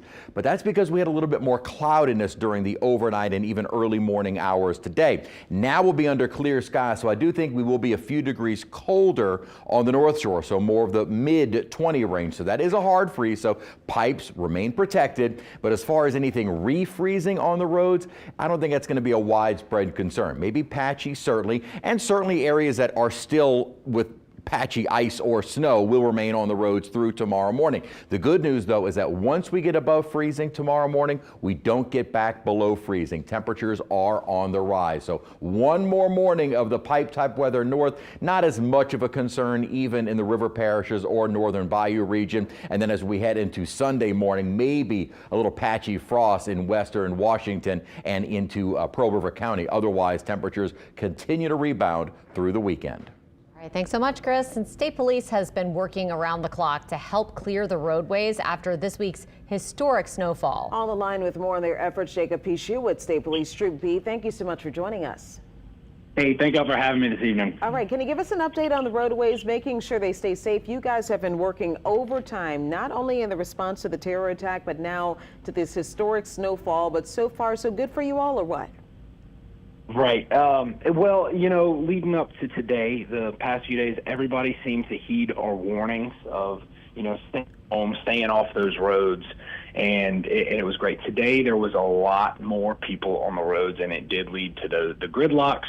But now that everything's open, obviously, except for Earhart, and we'll keep you updated on that. But now that everything's open, we just need to remember that we need to wear our seatbelts. We need to watch our speed. We need to watch our following distance. The same things as normal, just let's still drive safe. How difficult was the gridlock that basically was on the entrance to just about every major thoroughfare today? Did you all have to work to try and make that run a little bit more smoothly? Yes, we had troopers there as best as they could, but there were multiple calls of service with the influx of vehicles on the road, having to go to crashes or disabled vehicles. Even in that gridlock, there were some disabled vehicles that we had to deal with. That is messy. Any idea how many of those you all had to respond to? I don't have the number in front of me. I was out and about throughout the East Bank all day, and I kept hearing my radio go off, though. But no fatal crashes or serious injuries related to this frozen road situation that you know of? Not in the Troop B area. Yeah, just that one on probably Jefferson Parish. Yes. That happened yes, 2 on the days North ago. Shore. If I'm not mistaken, there was an accident with one of the troopers. Did someone slam into their vehicle? We did have a crash involving a unit, yes, which is to be expected with, you know, icy roads, and we're out there, we're on road closures, but with it only being the one, I would consider that a win. Yes. Yeah, it seems like people really were, as you mentioned earlier, just staying home and staying off the roads until today, and then it got crazy. Right, right, definitely. Well, you know how it is. People get a little stir crazy and they're ready to get out on the roadways. But as you mentioned, there was a major situation with the traffic earlier. Everything is pretty much clear. Do you think that from now on it's pretty much smooth sailing with the exception of maybe one or two roadways or interstate systems that are not open just yet? Yes, well, all the interstate systems are open, good to go, free flowing traffic. Just Earhart Boulevard from Jefferson Parish into Orleans Parish and vice versa. That's the only one, just because there is still ice and snow on some of the overpasses, but I know the OTD is trying to get that open. I was just going to say, what are the conditions there that are preventing them from opening it? Ice. It's a lot of ice that's still there, and it's not necessarily in the straightaways. It's in those big curvy overpasses like near Causeway, where there's shade on the road, I'm guessing. Yes. Gotcha. Yes. Unfortunately, earlier today, I was on Canal Boulevard and I saw a vehicle that had crashed into another vehicle. Though everyone was driving as if everything is melted, there are still some sections that are some really sneaky sections that have patches of ice and snow that have hardened on the roadways, and people are forgetting about that, and they're driving as normally and swerving into other cars. Correct. And it's also good to mention that there's, especially out in St. John Parish, I was seeing that this evening. There's still snow and ice on some of the shoulders, so just be careful. Keep in your lane. We don't want any anything to happen due to there being ice or snow. Even if it's not actually in the lane, there is some on that shoulder. Well, we just have to thank our lucky stars that it's getting warmer and warmer out, and hopefully that will, melt as we move forward through the weekend. All right. Yes. Trooper Pisha, thanks so much for being with us. We appreciate it. Thank y'all so much for having me. Okay. Well, the Bayou and River parishes are also much easier to get around now thanks to Highway 90 reopening today. In that area, though, there are still some people that are dealing with the after effects of the freeze. Rachel Hanley has the latest from Lafourche Parish. Yeah, we're here in Raceland, just off of Highway 1, and here you can definitely still see evidence of just how much snow fell in this area. At the same time, we're also seeing signs of recovery. Today, Highway 90 between Des Alleman and Amelia, which is in St. Mary Parish, reopened for the first time since the freeze. That is a major win for this area. That's a really, really heavily traveled road, and without it open, the drive time from Houma to the New Orleans area was about 3 hours. And then something else we have also been watching really closely, especially for this area, is water pressure here in Terrebonne and Lafourche parishes because of people dripping their pipes and using a lot more water than usual, and a lot of main lines breaking. We saw a lot of areas with low water pressure from yesterday into today. Both parishes say that they're working on recovering, but in Raceland and parts of Bayou Blue here in Lafourche Parish, a lot of houses are still seeing their water coming out at a trickle. It took forever to do like 3 loads of dishes. I feel that just the water pressure, but we boiled water, but that even seemed to be slow on the process of washing dishes. The shower, at least, just a basic rinse out with the pots and cups, but I think today will be a little bit better. Lafourche Parish says that it is working hard to get pressure back in this area and in the parts of Bayou Blue that still don't have it. But as a reminder for everybody in Lafourche Parish and about 10,000 people in Terrebonne Parish, as your water comes back on, you still are under a boil advisory through at least the end of today. In Raceland, Rachel Handley, WWL, Louisiana. It was a cold morning this morning, but one thing that helped us out this morning was a bit of cloud cover. If you woke up early, we still had mostly cloudy to partly cloudy skies. That acted as a blanket and prevented us from getting as cold on the North Shore. Now, we still got into the mid-20s, Bogalusa and Macomb, but only upper 20s at Hammond and Slidell. Now, tonight, different story. We're going to be under clear skies, so I do think we will be a few degrees colder north of the lake. We'll probably be about the same in the metro area, right around 30 to 33 degrees or so kind of a light freeze, and not at even freezing for a very long duration. So as far as refreezing South Shore, not going to be an issue. And even north of the lake, I think it's going to be fairly limited. Clear skies outside right now, 47 degrees, and dew points have been slowly starting to come up, but still very dry air in the 40s or 50 degrees at Bogalusa at this hour. And temperatures through the night will be dropping quickly with those clear skies, light winds, low humidity. But again, as far as the metro area goes, we'll be right at or just below freezing for a few hours, so not a hard freeze. Pipes are fine. South Shore, even areas in the river parishes and Bayou region. Now, North Shore, one more morning or one more night and morning for the pipe type weather, and we could be cold enough for long enough to see maybe a little bit of refreezing on the roads, but I don't believe, just based on some of the reports we've seen on our North Shore roads, I don't think it's going to be a significant problem. We saw a lot of melting during the day today, and we'll see more tomorrow, as once again we'll be in the 50s, and only one more freeze after tomorrow morning. Once we get above freezing, we do not get back below freezing until at least early February. And we'll probably get more cold air. It's still the start of winter. Shady areas, though, remain icy tomorrow morning, and maybe even some isolated patchy areas going into Sunday. So through tomorrow morning, still use some caution. It has just been incredible how long it has taken for all of this snow and ice to clear. What will help us out tomorrow is the fact that we will be under all-day sunshine with the center of high pressure sitting right over us. Now, slowly through Saturday and especially Sunday, that high starts to shift to our east. That starts bringing back the winds off of the Gulf. So that will really speed up the warming trend and also bringing back some of that Gulf moisture. So if your skin's cracking, the Gulf moisture is coming back. Not exactly mugginess, but dew points will be getting back into the 50s as we continue through the week. Also a little more cloudiness on Sunday with Sunday night, and more so into Monday. A very weak front moves in, triggering a better better chance for some scattered showers. So that's just rain, nothing frozen. Temperatures during the day will be in the 60s. And there has been a change in the pattern coming. That upper troughing that kept the cold air in place is starting to lift back to the north. And in fact, looking at the long-term temperature trend, the cold air, which continues to come out of the North Pole, will remain locked to our north. So with another surge of that polar air coming south as we get into early next week, that remains stationed or kind of locked in, I should say, over southwestern Canada as it comes in from Hudson's Bay and maybe affects parts of the New England states, but not any farther south. We'll see some cold air moving into areas north of us, but nothing coming to the Gulf Coast even as we get into the start of February. So we will have a long period here to thaw out. Temperatures, once we get above freezing tomorrow morning, stay above freezing. Highs in the 50s. Then with that southeasterly wind setting up off of the Gulf, we're back into the 60s, and we stay in the 60s through next week. Thanks so much, Chris. 624 and traffic conditions looking a lot better across our region.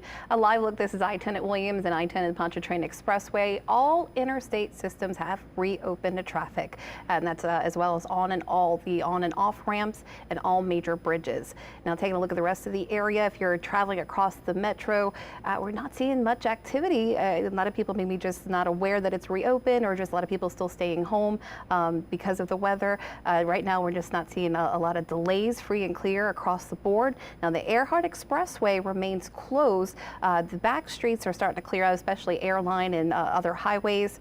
Problem-free if you're headed across the Crescent City connection to the East Bank, and delays are looking a lot better to the East Bank side.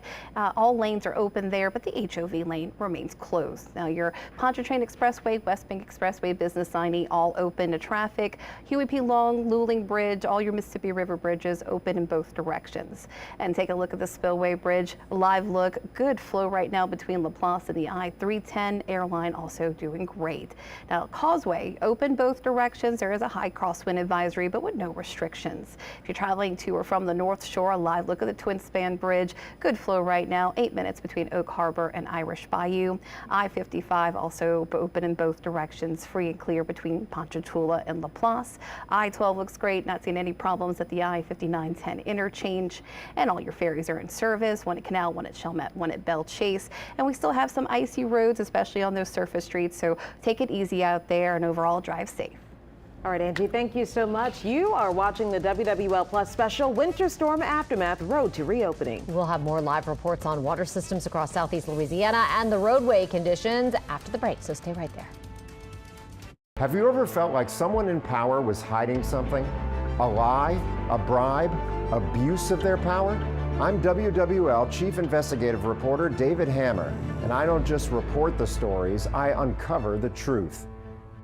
I was born and raised in Louisiana, and you fall in love with so much of what's unique about this community. So when it comes to the work that I do, I started to dig a little bit deeper. That's why we did Death of a Neighborhood, Survival of a Culture, and Follow the Line. What motivates me to love and fight for it is making sure that no one is erased. My name is Sharice Gibson. I love Louisiana, and I'll fight for it. My love for Louisiana influences the work that I do every single day because I love this community too. I'm invested in the outcomes of what happens in our community every day. And because this community matters to me, I know how much it matters to everybody else. Southeast Louisiana is a place where you come for the food, the music, and the culture, and you stay for the people. And it's such a wonderful thing to be a part of.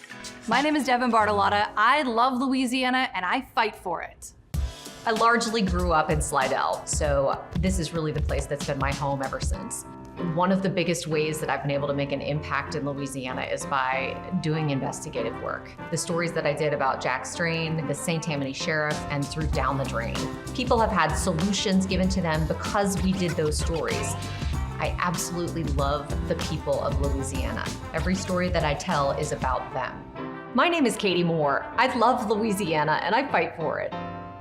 I care deeply about people and their families. If we're talking about severe weather, tropical systems coming in, what can they expect? Really what motivates me is knowing people are safe and they know exactly what to do when the weather strikes.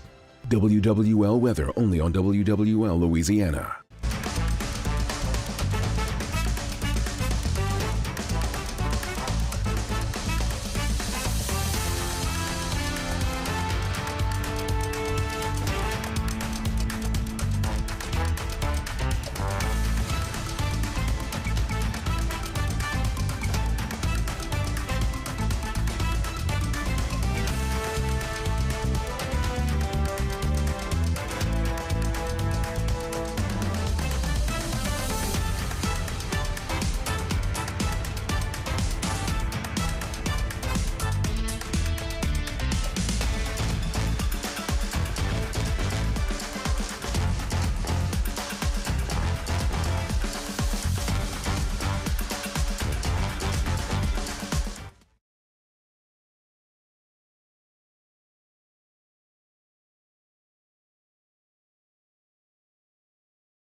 WWL Louisiana News at 6:30 starts now. Traffic is finally starting to flow now that all major roadways reopened this afternoon after our winter storm. Thanks so much for watching. I'm Katie Moore. And I'm Sharice Gibson. Let's begin with a check of traffic. Angie Berlier is live with an update. Angie. Well, thanks so much. And traffic conditions looking so much better on this Friday evening. As we were discussing, all interstate systems have reopened across our region. A live look I-10 at Williams and I-10 on the Pontchartrain Expressway. So that's I-510, 310, 610, all the on and off ramps. Now, we're not seeing any problems across the metro area. You're doing great, just not much activity. A lot of people maybe just not aware that the interstates are reopened or still taking, a lot of people still taking the back roads, but problem free across the board. Now, remember, the Earhart Expressway remains closed. That's the only highway that that is still closed. Airline open, but clearing out, and again doing a lot better on those major highways. Now, taking a look at the Crescent City connection, clearing out if you're headed to the East Bank side. We had some heavy delays with only one lane open for several hours. All lanes have reopened there, and the HOV lane there remains closed. And right now, we're not seeing any accidents or problems. All right, Angie, thanks so much. Now, for the first time in 3 days, the main arteries into the East Bank are back open. That includes the interstates going in both directions. Yeah, as Angie just mentioned, things look like they're pretty smooth sailing out there, and Amelia Strahan was there when the DOTD lifted the barriers on I-10. So, Amelia, drivers, I bet they were very much ready to get back on the road. Yeah, we got a lot of positive comments whenever we talk to them. Now, the interstate was opened in sections, so it wasn't the flood of cars you may expect, but as you can see, traffic is in full swing now. And we actually saw the first car pull onto an empty I-10 around 3:30, and you can see just how much things have picked up since then. I'm actually going to step out of the way so you can get a look at traffic conditions. So we're near Metairie Road right now on the eastbound side. You can see traffic moving towards Jefferson Parish. It looks a little bit thicker, but moving steady on both sides. And you might notice there's not a single patch of snow left on the road. That's because law enforcement agencies have been working night and day to get the roadways clear. According to DOTD, using snowplows to clear the interstates was a first for them, and clearing the roads wasn't an easy process. They say they've been working with Louisiana State Police and New Orleans Police Department to clear the ice for several days now. Scott Boyle said his team's been working hard to get the roads open, but they weren't going to do it until it was safe. At least one driver here on I-10 says he's glad they waited. I just got on it for the first time. Everything looks clear. I think they made the right choice in delaying it a while to make sure it was safe. A lot of man hours. We've been working hard. There was a lot of snow on those roads, so we're just trying to get them safe and ready to go. Now, Earhart Expressway is one of the last main thoroughfares not open just yet, but DOTD says they hope to have it open by tomorrow. We'll bring you the latest traffic updates tonight at 10 o'clock. Reporting live from Metairie, Amelia Strahan, WWL Louisiana. Amelia, thank you. Now, going from bank to bank was slow going for most of the day. This morning, the Crescent City connection, it was a hot mess, but it reopened with one lane in each direction. That, however, caused major gridlock as commuters approached the bridge. Paul Murphy joining us on the West Bank, where conditions on the bridge and all those approaches appear to be improving.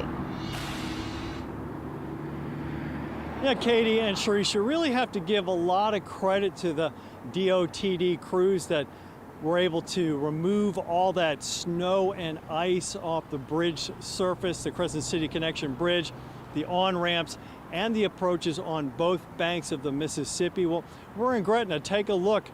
You can see that the West Bank Expressway, the lower expressway, is clear sailing. That certainly was not the case just a few hours ago. There was major traffic congestion on the East and West Bank approaches to the CCC. For a time, only one on-ramp to the bridge was open on each side, causing backups for miles. The elevated West Bank Expressway was closed for most of the day. That meant all commuters had to enter the bridge using the low road. Feeder roads such as Stump Boulevard and Terry Parkway were also tied up for miles. That all changed late this afternoon when DOTD reopened all lanes on the CCC, the elevated West Bank Expressway, and the East Bank I-10. But earlier today, we talked with one commuter who told us she had been sitting in traffic for hours trying to get on the bridge. Just being as patient as I can, just, waiting for this, for everybody to get through, and, just not moving at all, just sitting here every 10 minutes, and then you go a little bit and sit and just wait, How long have you been sitting in traffic here? 3 hours. 3 hours since, about 8:30. And I come from Marrero. Yeah. So I'm guessing you're late for work. Oh, absolutely. They know all about it. Yes, sir. And we're hoping that woman finally got to work, probably several hours late, but hopefully she made it to her job. Again, all lanes on the Crescent City connection are flowing freely tonight for the first time in several days since that historic snowfall. We're taking a look at it right now under beautiful Mardi Gras purple, green, and gold lights. It's quite something to see, but especially for people who have been unable to cross the bridge for several days. And that's the scene here in Gretna. Paul Murphy, WWL, Louisiana. We're getting right into Mardi Gras right after this and Super Bowl, Paul. Thank you. As we told you earlier, many parishes have been asking residents to conserve water usage. St. Bernard's one of them, and that's where we find Meg Ferris tonight with the latest on their very tenuous water system at best. Thanks, Meg. That's right, and the better news is that things are headed fast in the right direction. The pressure is up, the water reserve is up, but you still need to conserve your water. You still need to boil your water here. And some businesses like car washes and laundromats voluntarily closed, but some restaurants like Rocky and Carlos here stayed open, but they're conserving water by using plastic plates and utensils. That way they don't have to run the dishwashers, and they're also using bottled water to serve their diners. Now, the parish president believes the boil water advisory could be lifted Sunday or by the latest Monday. We are under boil water advisory, and we're going to have to continue to do that until we get it above 25 psi. And then we'll retest all of the water, send it out retested, and then we'll lift that boil water advisory after we get it over 20 psi. But we was in a situation to where if we were to continue using the amount of water out of our reserve, we was going to be in trouble with St. Bernard Parish.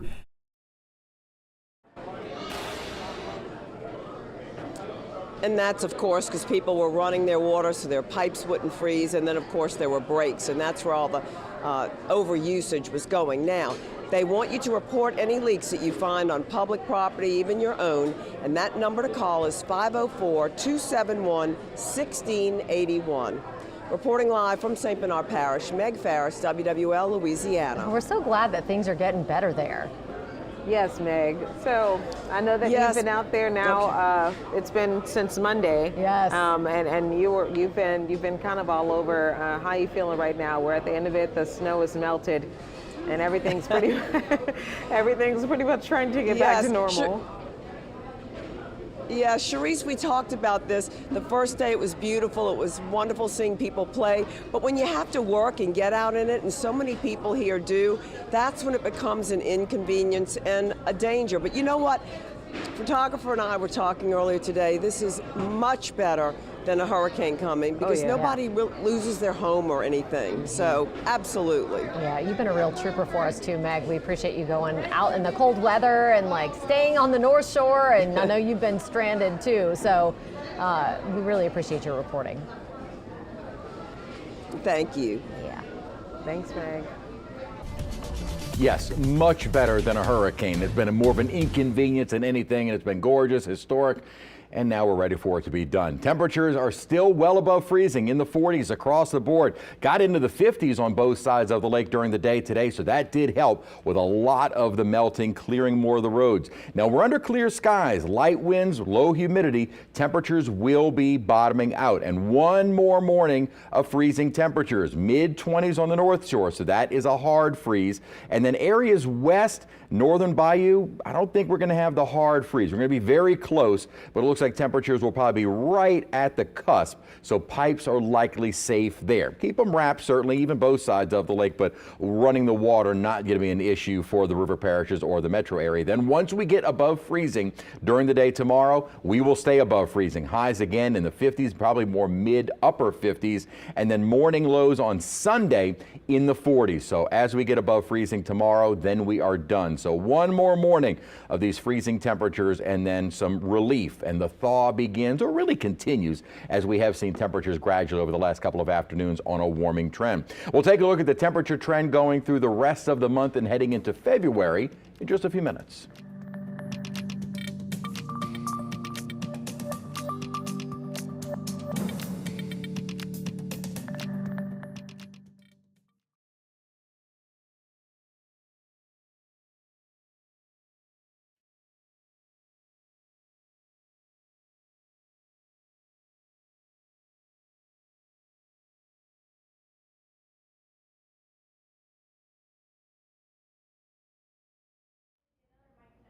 Oh, yeah, test 1, 2, test mic 1, 2, 3, 4, 5, 6. Keep going. Hello, hello, test mic 1, 2, test mic. Hello. Yeah.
Well, the New Orleans Fire Department now says a deadly house fire overnight in Algiers was caused by a space heater.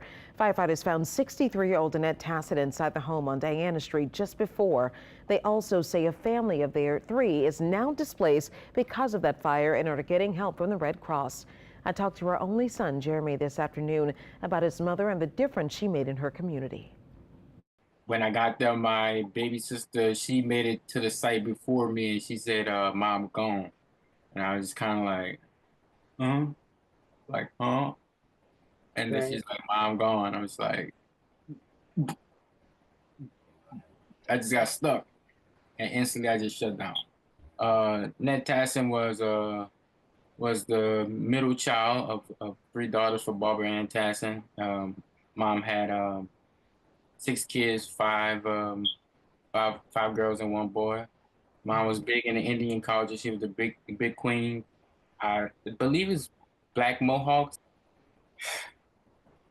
Just like loving, she'll give you the clothes off her back. Like she the type of person that'll help you before she help herself. Can you tell me, with the home that your mom was in, Did it typically have issues regarding heat? The house was well equipped. Mom's just was one of them people. I believe she was anemic. She had like a health underlying health issues where she needed that heater at all times. So wherever she at, she might take the heater and bring it in the living room. Or she might have the stove on. The temperature have to be a certain degrees for her to like be in the house. If it's cold, she's gonna kick you out. But she's not gonna deal with that no cold environment. So she's always had a space heater. Yes. So do you know what went wrong this time? I believe the space heater like fell in the bed and burned through the floor. That was where it was. But they did say they found her at the front door. So what was it that you would want people to know about your mother? Mom was just a very loving person. Like she was like very peculiar. Like she's like one of them people you just don't find her every day. So I just would want like anybody know her. She's like real sweet and real loving. She's like your mom too. So if you're that you come up in an environment where your parents are not giving you that love, you can go to her house and get that love. And as always, fire officials want to remind everyone to keep space heaters at least 3 feet away from anything that can burn. And watching the roads at 6:45, traffic conditions looking so much better on this Friday evening. At this time, all interstate systems have reopened across the region. That's your on-ramps, off-ramps, and we're not seeing any delays if you're headed across the metro. There's not much activity on the interstate right now. Good flow if you're headed to or from the downtown area, or if you may be headed through New Orleans East. Now, the Earhart Expressway remains closed to traffic. That's going to be till further notice. All your back roads, your highways clearing out nicely. They were congested earlier when the interstate was closed. Now, taking a look at the Crescent City connection, if you're maybe traveling to or from the West Bank, all lanes are open both directions. The HOV lane remains closed to traffic. Pontchartrain Expressway, Business 90, West Bank Expressway, all open, and all your Mississippi River bridges, the Huey P. Long, Luling Bridge, reopen in both directions. Now, a live look if you're headed maybe from LaPlace or headed home to LaPlace. A good flow across the spillway. You're not seeing any delays or problems there. Airline is cleared out completely. I-55 free and clear in both directions, open between Ponchatoula and LaPlace. Taking a look at the Causeway, you're open both directions there. There is a high crosswind advisory, but no restrictions. And if you're traveling home from the North Shore to the North Shore I-10 Twin Span Bridge, a live look there, just a few cars and a little bit more activity. Not seeing any problems. 9 minutes between Oak Harbor and Irish Bayou. Your North Shore commute, you're doing great on the I-12, 1059 interchange free and clear. And if all your ferries are in service. But one reminder, a lot of the roads are open, but some of the back roads or some of your surface streets may have some ice on them. So take it easy if you can, and definitely, stay safe out there. But again, you're doing a lot better across the region as all the interstates have reopened, and we're not seeing any accidents to get in your way this evening. I think the most normal image we have seen in the last 3 days is traffic back on I-10. It's a good sign we're getting back to normal. Clear skies outside at the moment and chilly temperatures. Not as cold as we have been. 47 degrees currently at Kenner, dew points in the 30s, so dry air, light winds, and with those clear skies, temperatures will be able to bottom out. Now, we weren't able to do that this morning. We were still in the 20s, 30s, but we stayed in the upper 20s, Slidell to Hammond. That's because we had some cloud cover that kind of acts as a blanket, traps the heat at the surface during the night. Well, tonight that's not going to be there, so we will see kind of optimal cooling, and those temperatures will be able to get colder. 30s right now, already dropping into the 30s at Bogalusa, elsewhere in the 40s. So it's getting cold quickly. Now, as we go through the night into the metro area, again, just barely or right below freezing, and not for a very long duration. Different story North Shore. We're going to be into the mid-20s and more below freezing for several hours. could see a little refreezing on some of the roads, but I think it's going to be fairly isolated and not a concern south of the lake. So one more night that we have to deal with the freezing temperatures, a lot more melting during the day tomorrow, and then after we get above freezing tomorrow, we will not see any additional freezes. So just use caution on the roadways tonight and tomorrow. There are still a number of patchy areas of ice and still some standing snow. We saw the CCC camera of snow over on the shoulder. High pressure, though, will allow for mostly clear skies tonight, but a lot of sunshine during the day tomorrow. So beautiful afternoon and highs into the 50s. Then it's a lot of folks want to get out and about. We'll start to see an increase in cloud cover Sunday, as well as a more onshore wind, meaning winds coming off of the Gulf. That will allow for a warming trend and much warmer during the day Sunday. We're back into the 60s and above normal, a little more humid. That'll help fuel some scattered showers on Monday as a weak front moves into the area. No temperature differences with this front, just helping us out with a few scattered showers. The upper pattern is starting to change. What had been one of the upper troughing across the central U.S., that's what brought that cold Canadian polar Siberian air straight down to the south. That is starting to lift back toward the north. And in fact, the temperature trend going forward is for that colder air to remain bottled well up to our north. There will be some times that it does move farther south into the central part of the nation, but never coming down to the Gulf South. As a matter of fact, another polar vortex brings a surge of Arctic air south, but that'll stay well north of us, and no real signs in the coming days of any farther south, the colder air coming any farther south than that. And the temperature trend for the next 6 to 10 days, high likelihood we will stay above average, and really for the next 2 weeks staying above average. That puts us into the start of February. Now, there are some indications we'll see more cool downs as we get further into February, but that's kind of expected. It is February. We're still very much in the heart of winter. We just got a long stretch of very cold temperatures, but a little bit milder during the day tomorrow. Actually, highs about where we were today. And then no freezes by Sunday morning, and we're in the mid 60s, so above normal. Normal high is 63. We'll be in the mid to upper 60s through the majority of next week.